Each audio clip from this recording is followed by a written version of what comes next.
Welcome, survivors, seekers, and thrivers. I'm your host, Shari Leigh Roberts, psychic medium, energy healer, and living proof that you can transform your pain into power. Each episode, we dive into trauma healing, developing your intuitive gifts, and reclaiming your life. Get ready for real stories, deep wisdom, and a little laughter along the way. Hello, and welcome back today. I have Amy Koford with me. We are going to have a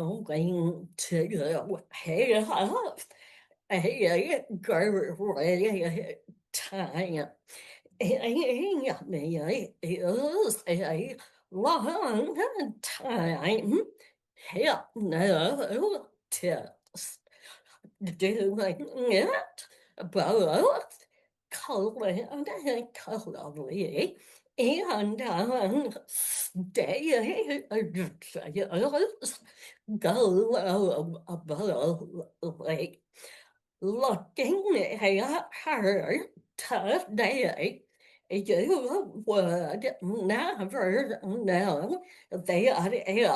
one time prior to this journey, Amy was they were is the mother of five.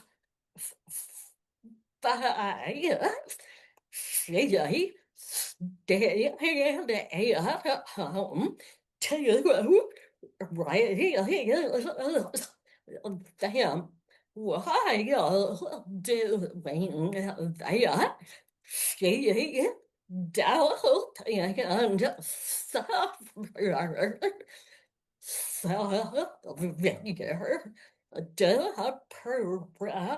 depression anxiety and a long-term illness that almost took her life. Amy, welcome. This is an absolutely honor and surreal. Thank you so much. I'm happy to be here, Shari. It's wonderful. Wow, there is so much to delve into. I would like to begin by sharing that I have had multiple sessions of hypnotherapy, and even more of quantum hypnotherapy. I think probably everyone who will hear this have seen hypnotists at an event and wonder if the participants are going along with you for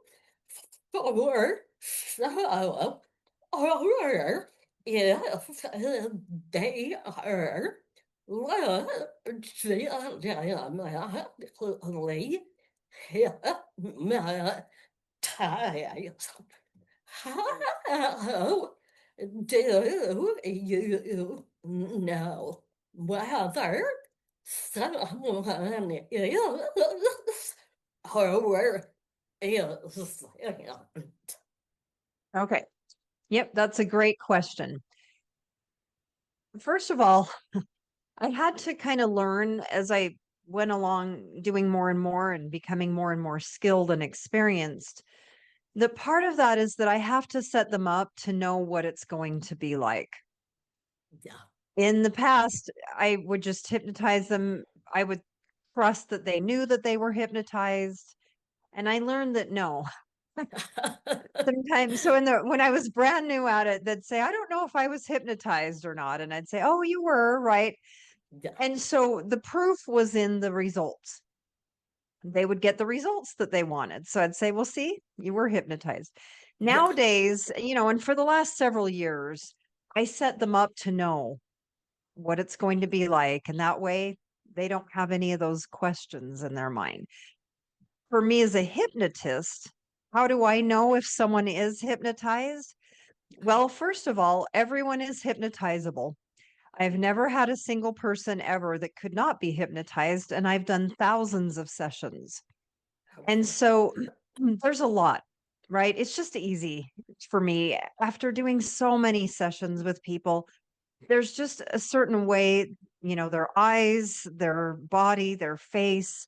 The other thing is that I'm working directly with their unconscious mind. Yeah. So in hypnosis, I'm actually having their unconscious mind respond to me with either finger movement or some kind of a signal, Mhm. right? That Yeah. they can just let their unconscious take over. And then it's easy to know that they're hypnotized. Yeah. And the way that they're responding too. If they're hypnotized, there's a certain way that their unconscious is just doing it for them.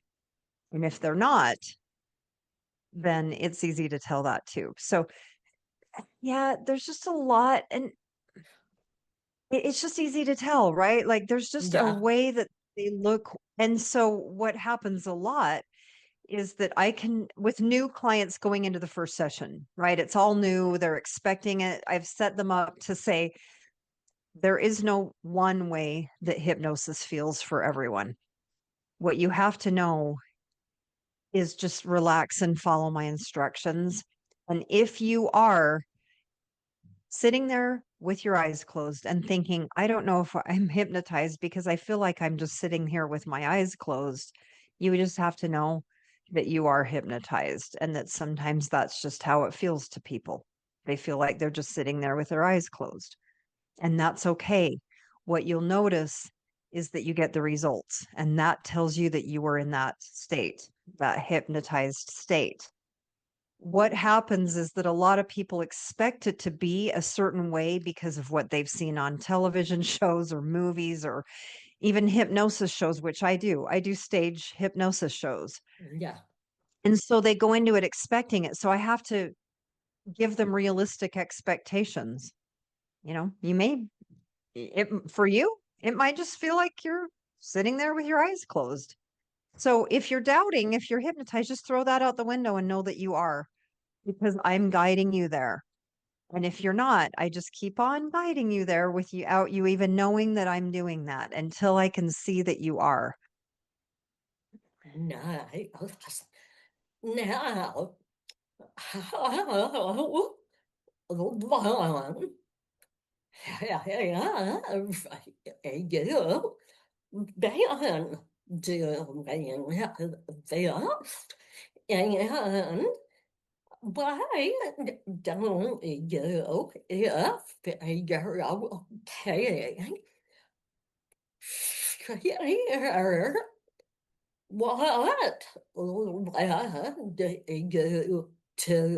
share what led you to hypnosis?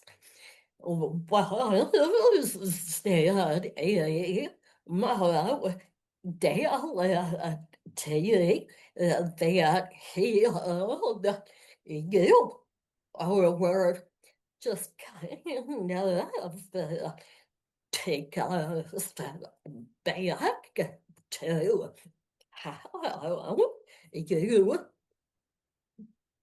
ended up here right now doing this. Ooh, that is a loaded question. Yeah. That requires a loaded answer. Okay, first thing, how did I get into this? And I get asked that a lot because it is an unusual profession. And so I'm going to go back to, you mentioned that I have 5 kids Yeah. and they were growing up fast. And my oldest was graduated from high school. My youngest was going full time into school. So it was this time in my Wow. life where I was thought, you know what? I'm ready to go back to work. So I worked on and off full time and part time for several years. And then I was a stay at home mom full time for 9 years when I had all 5 kids. I had given birth to my last two, and I just can't work. It is so No. busy. And I had Yeah. teenagers on down to preschool. So there Yeah. was no possible way to work during those 9 years. It was just No. incredibly busy. Plus, honestly, I love being a mom and I wanted to Yeah. spend as much time with my kids as I could. So there Yeah. was that aspect to it. I Yeah. just loved being with them. Yeah. So now here I'm at this transitional time where my kids are all going to be gone all day. And I was ready at that point. I was like, I'm ready to go, work, have my own thing. And before I was a stay-at-home mom, I had been in human resources and full of Wow. fun part-time jobs. I lived in Orlando, Florida, and for a few years I worked at Disney World part-time just because it was a fun job to get out of the house. Wow. I loved it. What did you do? At Disney World, I worked at high-end restaurants. Uh-huh. And so I made good money. These Yeah. were the really expensive restaurants. So I made great money in tips. And it was so much fun to just meet people from all over the world. So it was like 2 nights a week, the perfect mom job at the time. Wow. Yeah. So anyway, then fast forward and I thought, okay, I'm going to go back now to something in the professional level, but I don't want to do human resources. And so I was drawing on my life experiences. You mentioned that I had gone through some long bouts of severe depression and anxiety, and it Yeah. took a lot to come out of those moments. So going back, I was drawing on my experience. Okay, I've been through these. I didn't love traditional therapy for me personally. Maybe I'm just No. too impatient. I Yeah. just felt like it just was a little bit frustrating to me. Now, I Mm-hmm. have therapist friends and I love them dearly and I think that they do great work. So, I'm speaking from my personal experience. Yeah. It just Yeah. wasn't satisfying to me. So, part of it was how did I get into hypnosis? I thought there's got to be a faster, better way.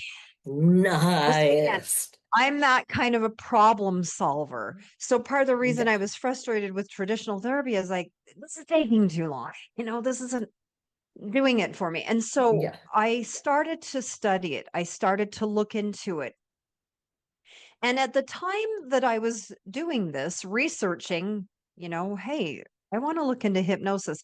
I was actually in a pretty good place in life. At the time, I was not going Oh. through a depression and anxiety. I just Okay. started to get interested in it. And so I began to look into hypnotists that could train me in my area. And I decided, I'm going to go to a hypnotist, even though I'm in a pretty good place.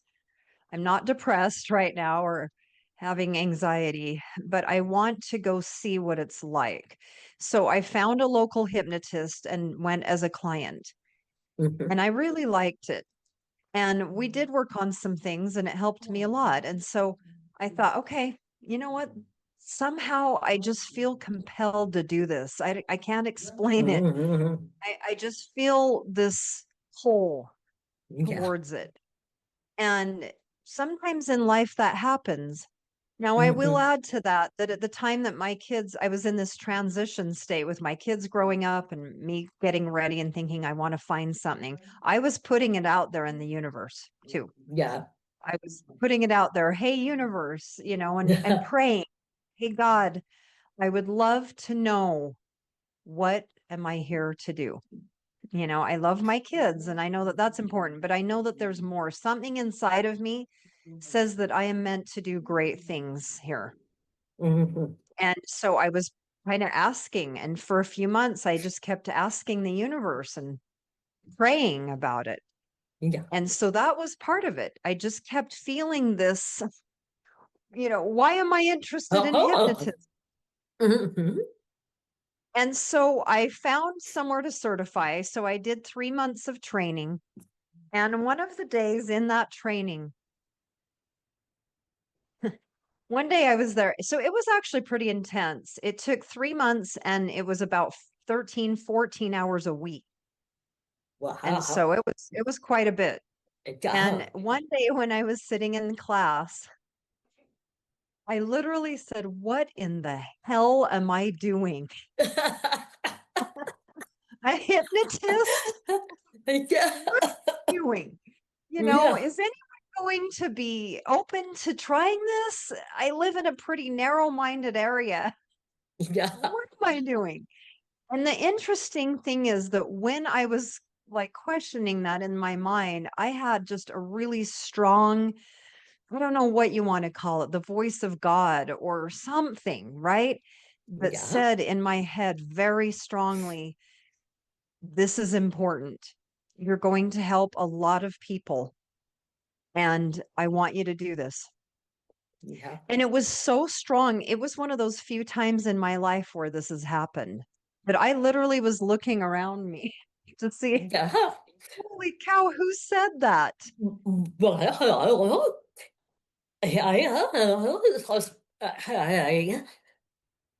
man, sedan prior to recover and then we all have severe teams on the other side. They have guided us in the Believe that. way. Yeah. Yeah, so using your work into relative abilities. You heard it, you felt it, and did it. Yeah.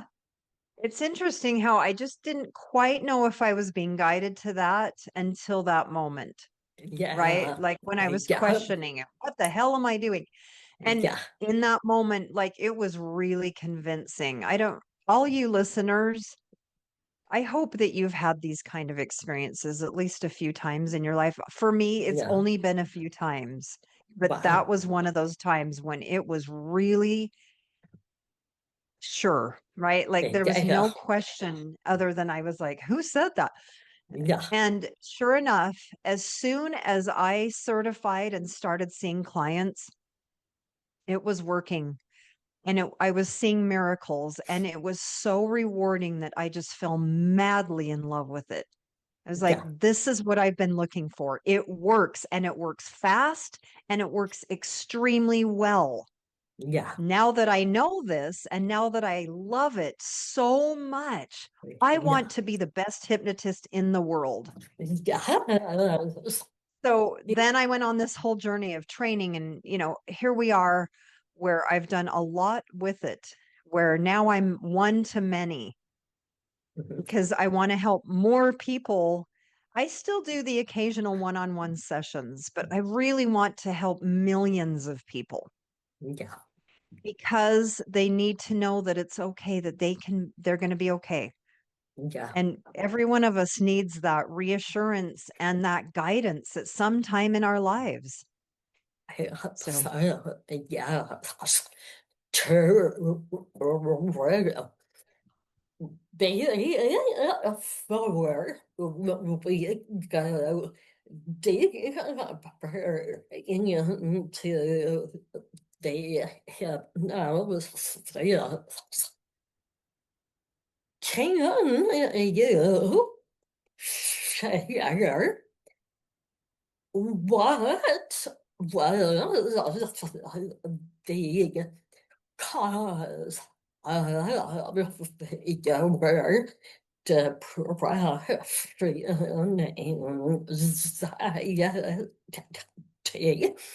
And did those symptoms like dormant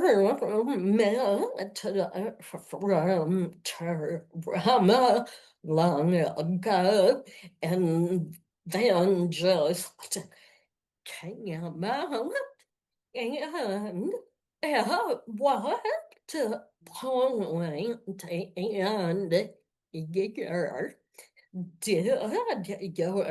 and year did your near fatal illness come up?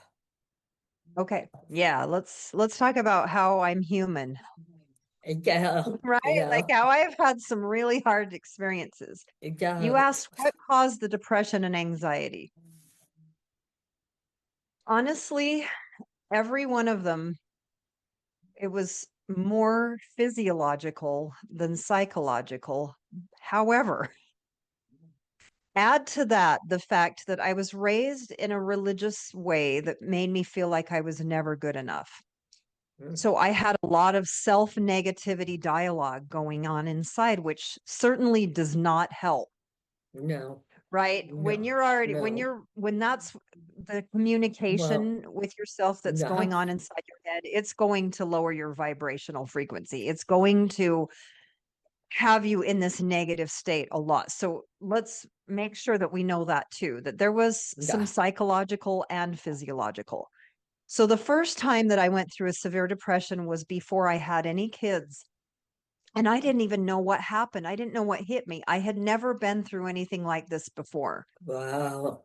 I was 26 and I just didn't understand it. Like, so I did everything I could. I exercised and I was looking up things on the internet and reading and going to therapists, right? And Yeah. I finally caved and started taking an antidepressant. Here's the crazy thing about that first time. I don't know if I will ever quite understand physiologically what happened. I do know that I'm pretty sure that there was hormone issues.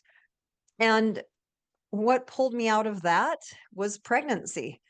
So I had been depressed for about a Wow. year, and my first baby was a bit of a surprise. Okay. I was like, wow, Yeah. I was not planning on this. Yeah. So I went to the doctor and the doctor said, we got to get you off these antidepressants. And I said, yes, absolutely. I don't want to do anything that would harm my baby. Yeah. And so I weaned off. But the crazy thing is, about 8 weeks into that, I was about 2, maybe 3 months along. It was literally like someone just flipped a switch and I was back to being happy and feeling good. It was literally like Wow. something in my hormones, something just like balanced out with that pregnancy, and I literally felt great again. And I continued to feel great for years after until I had baby number 3. And after I had Wow. baby number 3, he was about 2 weeks old when it just boom, I felt so depressed. So then it was postpartum depression. Yeah. And there was a long one that lasted about 2 or 3 years, and it was miserable.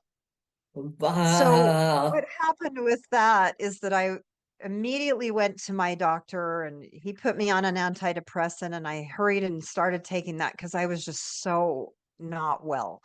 Yeah. Now that helped, but then I went to therapy, and then right, here we go again. And I was going to Yeah. therapy and I was trying different things. And at one point, I even tried going to a chiropractor. So I went to a chiropractor for a few months. And one day I went into him and I was just sobbing. I was bawling my eyes out because I was feeling so depressed.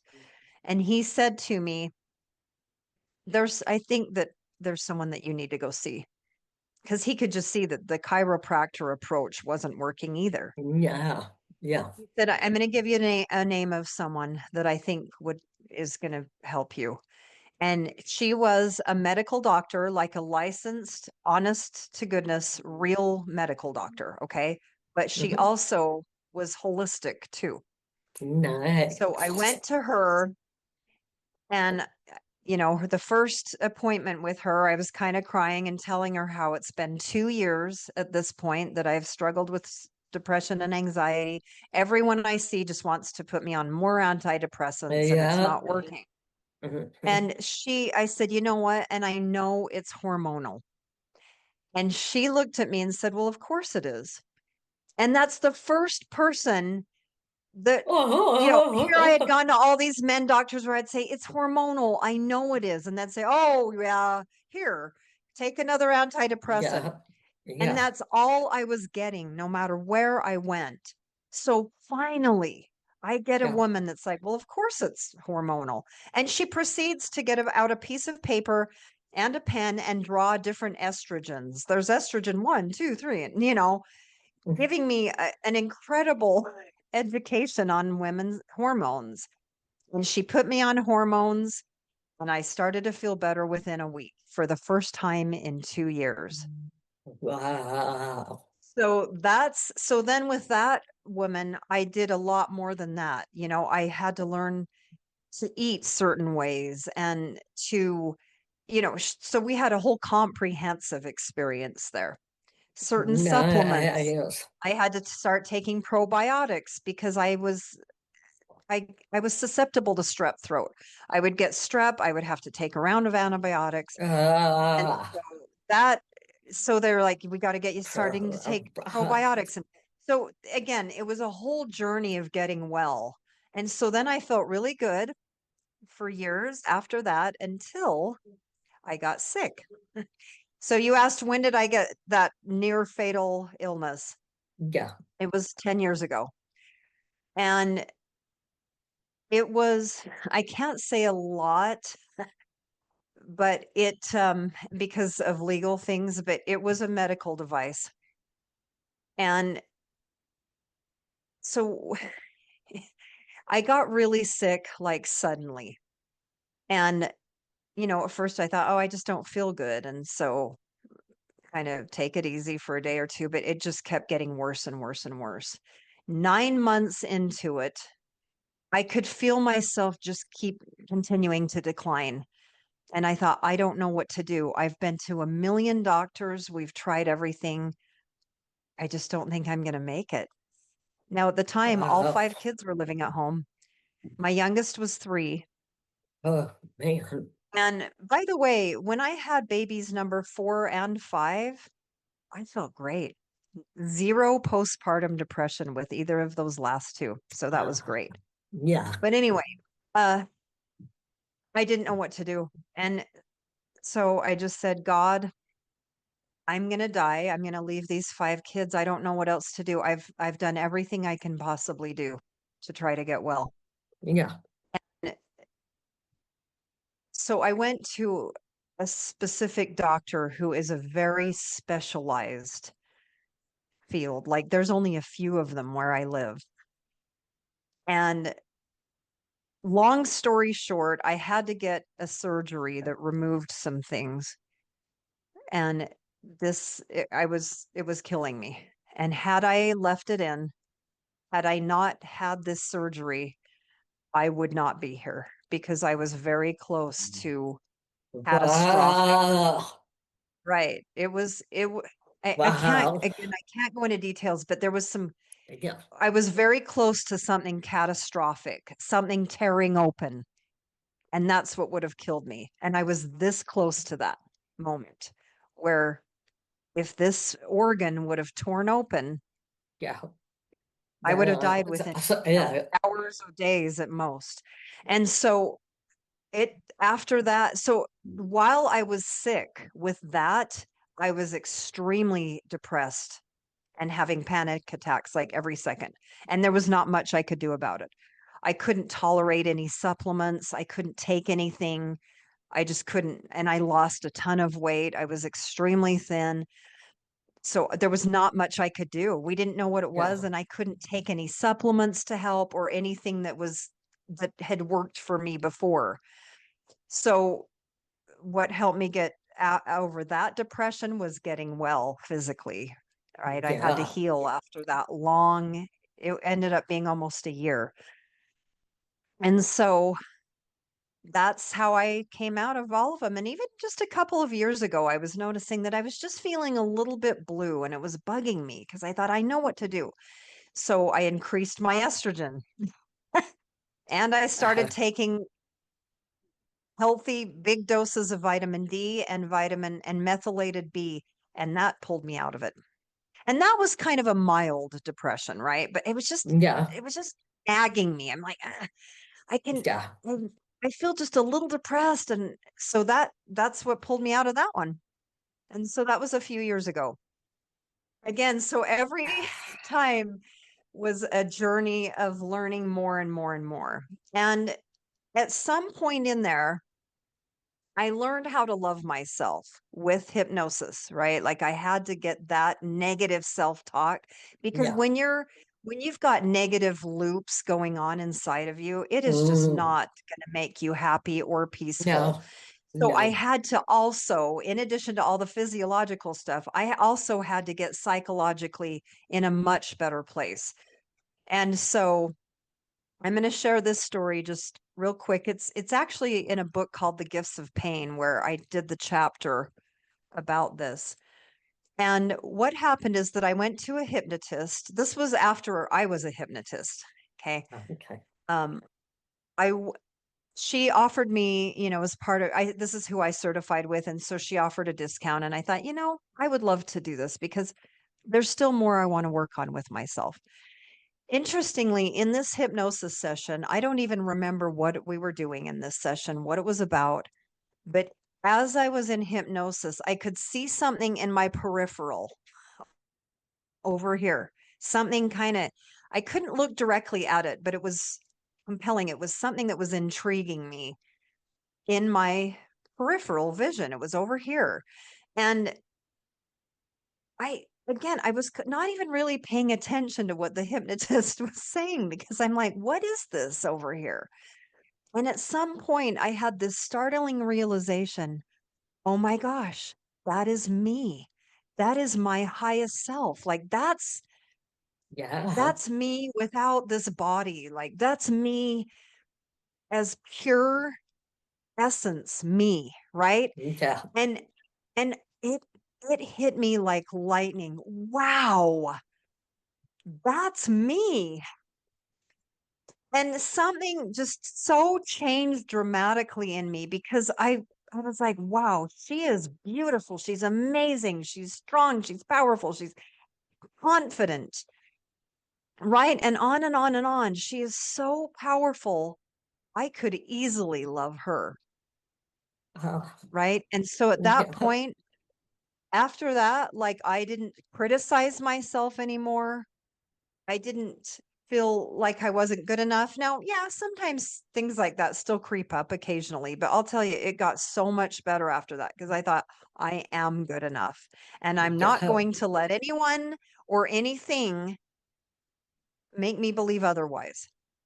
I'm not going to give my power away anymore. And so a couple of years later, I stopped going to that religion and I just developed a really great relationship with God in a way that so that changed it for me. And so when I meet with people, I want them to love themselves. What I have learned is that people don't understand how important it is to love themselves. They think that you can be okay criticizing yourself, or if you don't love yourself very much, it's not a big deal. And I have learned from personal experience and with working with clients, it is a very big deal. Yeah. Yeah. The deal. Yeah. Yes, It is it is. because with self-love, I have come to learn you cannot accept true love, nor being and embody and speak and think pure love. It all begins with an sense realizing that and embodying your higher self. What have you seen in your family? How has you doing that changed the overall dynamics and how they all view themselves? That's a good question. Well, they see a much happier mom, right? Before I learned to love myself, and when I was just always feeling not good enough, I would literally be up in the night sometimes at 3 crying, "Oh, I'm such a loser," right? All that kind of crap. So they see a mom who is far more confident, which, when I get clients that are parents that just don't love themselves or are really struggling with that or resisting it, and I'll say, "You got to stop criticizing yourself." And I can see that they're like, "Yeah, right."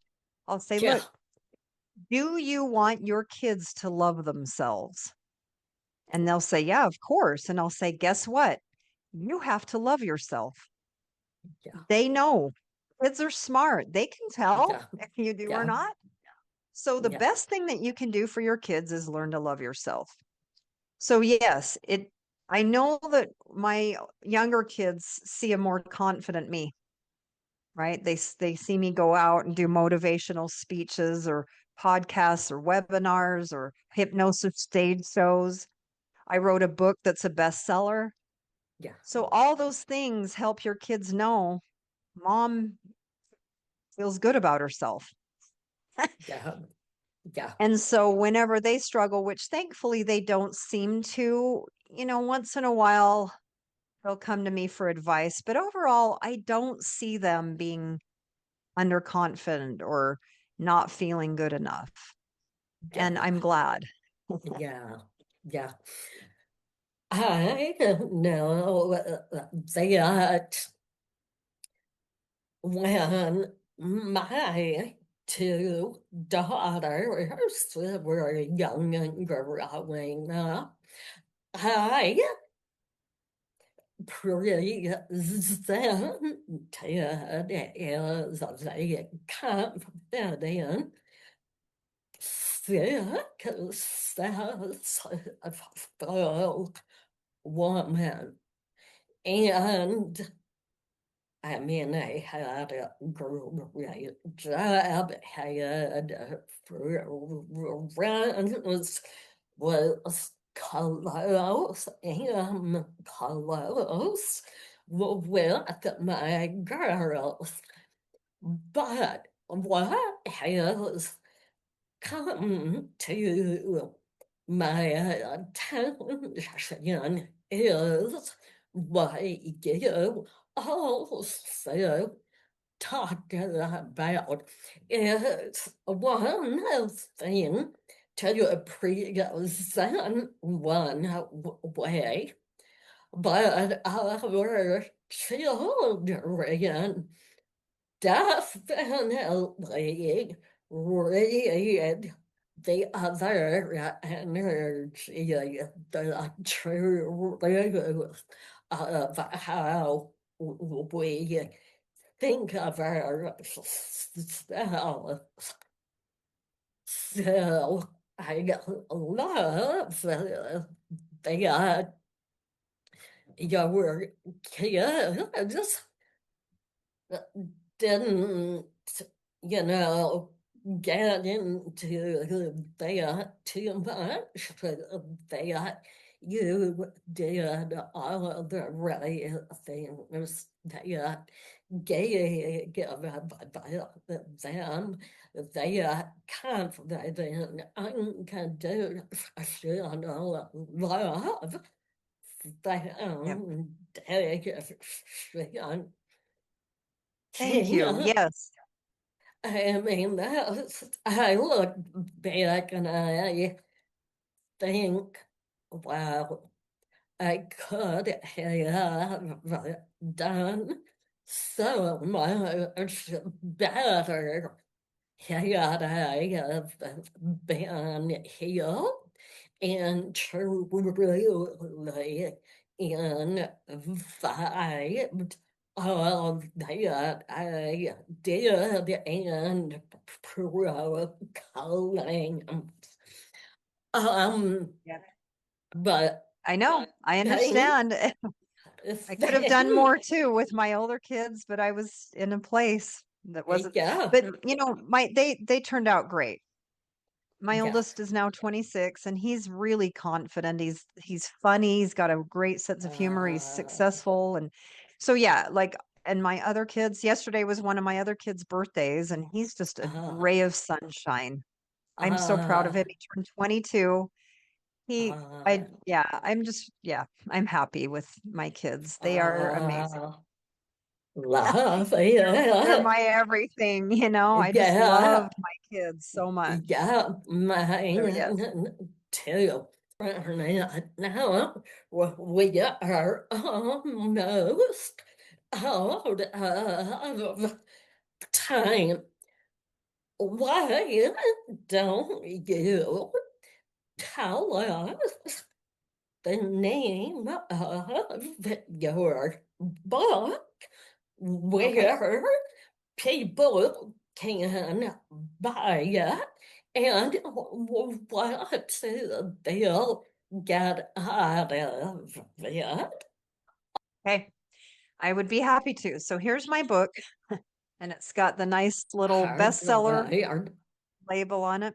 It's called Okay. Hardwired to Rise, Live Fearlessly, Prosperously, and Optimally. So, what I learned, Shari, doing thousands of sessions with people, mainly for depression and anxiety, I also help people stop smoking in one session. I do sports performance, weight loss, right? There's a number of things, but the main thing has been depression and anxiety.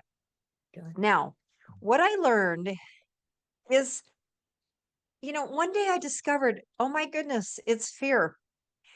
And as I started to look more into that and, become more aware and noticing where fear shows up in people's lives, I realized fear is the world's number one enemy. Yep. Fear causes more problems than anything else besides natural disasters, Yeah. individually and globally. So, my book is all about fear, and here's what you got to do to stop letting it boss us around. And every chapter has hypnotic techniques that I've used with clients that are proven to work really well. It's every chapter is packed with wonderful approaches of helping you understand what your subconscious is. What's the purpose of emotions? Yeah. Why do we even have emotions? What is the purpose of our feelings? And on and on. And what is fear? And what is the nervous system? And there's a chapter called Insecure to Confident that talks about what fear does and how it plays a part in being insecure about ourselves, Yeah. and how insecurities, when people are insecure, it can be everything from just a little bit of a nuisance on up to tyrants and Yeah. dictators. Yeah. So, and then here's how you become confident, right? And so it's just, and I wanted to make it fun and enjoyable. I didn't want it to be like a college text where it's just like, Yeah. here's all these facts and figures, no, no, no. Yeah. I wanted it to be a good read where it's enjoyable. So I quote Star Wars and things. I'm a total nerd. Oh, I've got like just fun stories about people that I've worked with and stories from my life and stories about clients, and it turned out great. It took me a long time to write it. I could not use any ghostwriters or AI. It had to be me. It had to be Yeah. my skills and knowledge and experience coming through those pages to really help people authentically. And so I'm really proud of it. I Okay. promise everyone that reads it, you will get a lot of benefits. You read it and it's going to change your life for the better. One person, on my review said it's the best self-help book I've ever read. And I wanted it to be that way. I intentionally wrote it with that end in mind. I want this to be the best self-help book there is. And so, yeah, you can get it on Amazon. Nào, mẹ này đi well, what your mẹ mom attendance. Maximum, with my first, I want it to be at least 100 to 500. And then from there, continue to increase that. I'll have as Okay. many as I can. And I will tell you that anyone watching this, listening to this, you want to watch a replay of a webinar that he and I just did together yesterday. And that will tell you a little more about it. And he made this amazing offer that kind of shocked me too. It's like, oh, wow, your offer is better than what I was going to offer. So you definitely want to watch this replay of this webinar. So just reach out to me through social media or amykoford@gmail.com. And I can give you that replay. It's going to give you more information about this seminar, why you want to attend, how it's going to help you, how it's going to help you make more money. Being that he's made over 700 million, he does know a thing or two about helping people know how to make more money and rewiring their brains. So he talks about how when you think like a millionaire and when you think like a millionaire and you do what a millionaire does, that's who you are. You make that kind of money. Yeah. Yeah. So Yeah. you have to think like a millionaire thinks, and you have to do like a millionaire does, and then you get the results of a millionaire. And here's how. And so he goes into specifics. And at this seminar, it's not just about money, but a lot of people want to make more money because they love their families and they want to have more peace of mind about money. So that's one of the things, but it also talks about improving your relationships, right? Psychoneuroduplication, he calls it. So when you are thinking like a thin person, you do like a thin person and you take care of yourself. When you want to be the best husband or wife or the best professional relationship, Yeah. then you do what that person, you say to yourself, what would the best wife in the world do? Or, what would the best, most successful business person do? And so he teaches you how to do that. And anyway, so this webinar replay is going to be your first step to a larger, more exciting world and a better life. So yeah, please reach out to me on any social media, typically my business social media. So I have personal social media that's Amy Koford. My business social media is always Amy the Happy Hypnotist on TikTok, on Facebook, on LinkedIn, on Instagram, and YouTube. It's all Amy the Happy Hypnotist or Amy Koford the Happy Hypnotist. So you can reach out to me that way. My website is amykoford.com. AMYKO Ford. So KOFORD.com. I Yep. also want to point out that your book not only talks about what one has to do to have wealth happiness. It shows you how to do it. That is the rare commodity with self-help books. many of them just talk about what you need to do, but don't give a clear payoff for getting there. Yeah. Thank you for taking the time to give that to people. What a blessing you are. And all of you listening, I want you to know that you're more than what you think you are. You are. Okay. Whatever you think you are, whatever you thought you were, I promise you are so much more than that. Believe me when I tell you that you are so much more. Every one of you are beautiful, amazing, powerful beings. I love you all.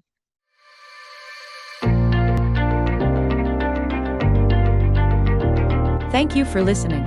If today's conversation resonated with you and you're ready to explore your own healing journey or intuitive gifts, I'd love to work with you. I offer psychic medium readings, energy healing sessions, and intuitive development guidance at shariroberts.org.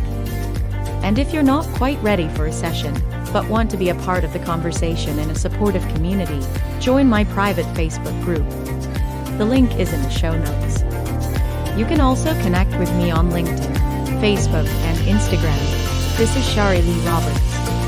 Until next time, remember, you're never alone.